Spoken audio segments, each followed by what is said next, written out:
그 당시 서울에서 가장 빈민들이 사는 청계천 무허가 판잣집에 저희 6 식구가 살게 됐고, 한 2년 뒤에는 그 집이 철거돼서 경기도 광주군으로 강제 이주를 당했습니다. 허벌판 위에서 저희 가족은 천막을 치고 살았습니다. 제가 경기도지사 출마 선언을 했던 장소가 바로 저희 가족이 천막을 치고 살았던 그 집터 바로 앞에서 제가 경기도지사 출마 선언을 했습니다. 이력서에 나와 있는 학력과 경력에서 나타낼 수 없는 그 사람의 인생이 있다고 생각합니다.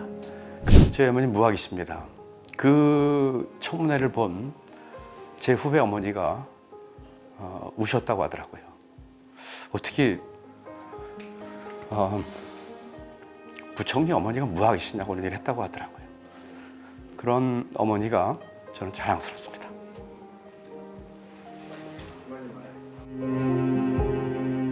안녕하십니까. 뉴스원 독자 그리고 시청자 여러분, 이번에 경기도지사 더불어민주당 후보로 나온 김동연입니다. 저는 11살 때 아버지가 돌아가셨습니다. 아버지가 돌아가셨을 적에 어머니는 32살이셨습니다. 그리고 저희 가족은 어머니와 4남매가 있었고 제가 맏이었습니다. 그리고 할머니가 계셔서 6 식구가 살았습니다. 아버지 돌아가시고 가세가 기울어 그 당시 서울에서 가장 빈민들이 사는 청계천 무허가 판잣집에 저희 6 식구가 살게 됐고, 한 2년 뒤에는 그 집이 철거돼서 경기도 광주군으로 강제 이주를 당했습니다. 지금의 성남시입니다. 그 당시에는 광주 대단지라고 하는 곳이었죠. 허벌판 위에서 저희 가족은 천막을 치고 살았습니다. 제가 경기도지사 출마 선언을 했던 장소가 바로 저희 가족이 천막을 치고 살았던 그 집터 바로 앞에서 제가 경기도지사 출마 선언을 했습니다. 끼니 걱정을 했고요. 학교에서 끝나고 집에 가면 오늘 밥을 먹을 수 있는지를 걱정하던 시절이었습니다. 어머니가 젊은 나이로 혼자 되셔서 너무 고생을 하셨기 때문에 안 해본 일이 없으십니다. 산에 가서 나물 캐다 행상을 하셨고요. 채석장에서 무거운 돌을 나르셨습니다. 어머니를 돕기 위해서 상업학교를 진학해서 직장생활을 빨리 시작했습니다. 고3 2학기 때부터 직장생활을 해서 17살 나이에 소년 가장이 됐습니다. 공부가 너무 하고 싶었습니다. 직장생활 하면서 야간대학을 들어갔고요. 야간대학을 다니면서 직장생활 하면서 어느 날 우연히 쓰레기통에 버려진 고시 잡지를 보고 고시 공부를 시작했습니다. 직장생활을 했고요. 저녁에는 야간대학을 다니면서 새벽까지 공무원 시험 준비를 하는 1인 3역 소년 가장이었습니다. 운 좋게 한 해에 고시가 2개 합격했습니다. 고시 합격해서 공무원 발령 받는 날 첫 직장 사표를 냈습니다. 그만큼 그때까지 제가 직장을 다니지 않으면 저희 가족의 생계가 어려웠기 때문입니다. 그 이후에 제 이력은 제 이력서에 잘 나와 있습니다.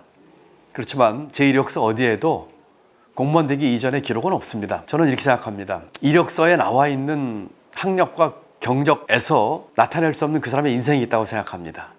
그 보이지 않는 행간에 있는 수많은 도전과 좌절, 실망, 열등감, 작은 성공, 이런 것들이 이력서에 나와 있는 형식적인 경력보다 훨씬 중요하다고 생각을 합니다. 그 경험을 통해서 힘들고 어렵고 많이 배우지 못하신 분들 따뜻한 마음을 알게 됐고, 그분들의 아픈 상황, 그렇지만 그 속에는 따뜻한 마음과 나름대로의 보람과 행복도 알게 된 것이 저로서는 커다란 자산이 됐습니다. 저는 11살 때 아버지가 돌아가셨기 때문에 그때 32살이었던 어머니 생각을 합니다. 어머니는 아버지와 불과 12년 정도 사셨습니다. 그 어머니가 저와는 50년을 사셨어요. 아마 우리 어머니에게는 제가 큰아들이자 남편 같았을 겁니다.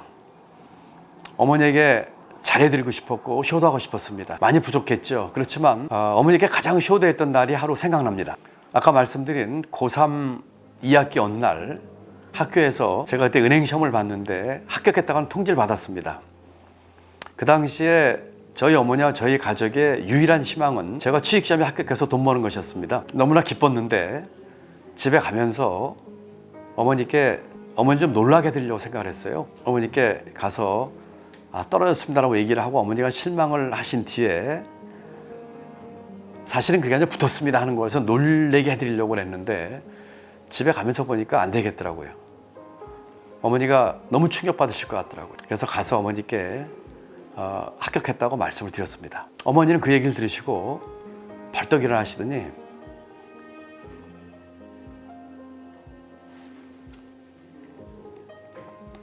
손뼉을 치면서 춤을 추시더라고요. 저는 그전에도 어머니가 춤춘 모습 한 번도 본 적이 없습니다. 그리고 그날 이후에 지금까지 한 번도 우리 어머니가 춤춘 모습 본 적이 없습니다.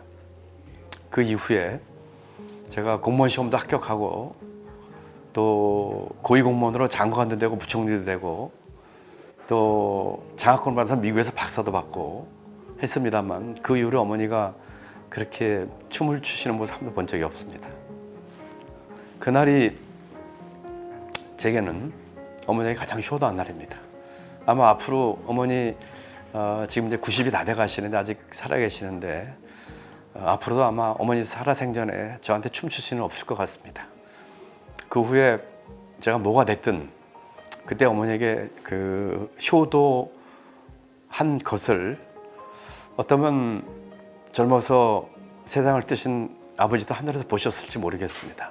어머니께 그 많은 점이 고맙고 감사하지만 그렇게 힘들게 사시면서도 늘 올곧고 남에게 싫은 소리 안 하시고 주위에 배려했던 어머니 덕분에 오늘의 제가 있었다고 생각을 합니다. 어머니 얘기 나왔으니까 제가 한 가지 에피소드만 더 말씀드리겠습니다.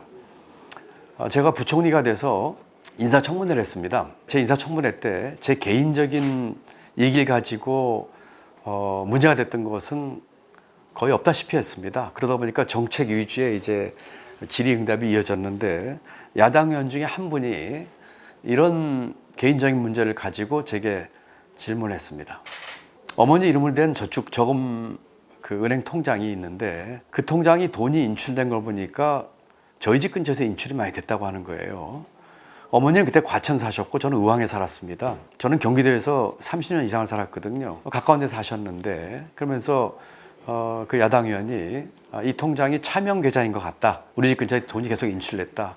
사실 그 통장에 잔고도 몇백만 원 되지도 않는 소액 통장이었습니다. 제가 답을 이렇게 했어요. 우리 어머니는 무학이시다. 무학이십니다. 학교 안 다니셨습니다. 혼자 은행 가서 돈 못 찾습니다. 제 처가 우리 어머니하고 일주일에 한 번 정도 만나서 같이 목욕하고 필요할 때 돈 찾아드리고 하는 걸 제 아내가 수십 년 하고 있습니다. 그렇게 답을 한 적이 있습니다. 다시 질문이 이어지지를 않더라고요. 저희 어머니 무학이십니다. 그 청문회를 본 제 후배 어머니가 우셨다고 하더라고요. 어떻게 부총리 어머니가 무학이시냐고 그런 얘기를 했다고 하더라고요. 그런 어머니가 저는 자랑스럽습니다.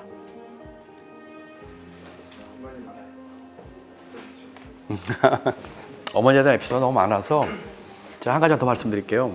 제가 국무조정실장으로 할 때인데요. 어버이날 근처에서 어머니하고 제 형제들이 식사를 같이 했습니다.